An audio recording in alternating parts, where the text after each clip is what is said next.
பகலாக உழைத்து சேர்ப்பது எனது பொருளாதாரம். நீ கூறியவை அனைத்தும் உன்னுடையதல்ல. அவை பூமியில் நீ வாழ்வதற்காக உனக்கு தந்து வைக்கப்பட்டது, அவ்வளவுதான். என்னுடைய திறமைகள் அவை உன் சூழ்நிலைகளுடன் சம்பந்தப்பட்டது. அப்படி என்றால் என் மனைவி, மக்கள் மற்றும் உற்றார் உறவினர்கள்? அவர்கள் உன் இதயத்துடன் சம்பந்தப்பட்டவர்கள். அப்படி என்றால் இந்த உடல்? அது இந்த மண்ணுக்கு சொந்தமானது. என்னுடையது என்று இந்த உலகிலே எதுவுமே இல்லையா? நான் எதையும் எடுத்துச் செல்ல முடியாதா? நீ வாழ்ந்த ஒவ்வொரு நொடி மட்டுமே உன்னுடையது.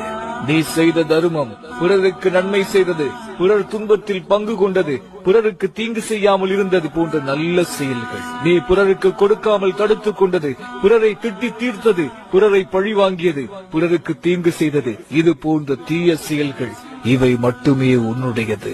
மற்ற எதையும் இறுதி காலத்தில் நீ உன்னுடன் கொண்டு போக முடியாது என்பதை உணர மாட்டாயா?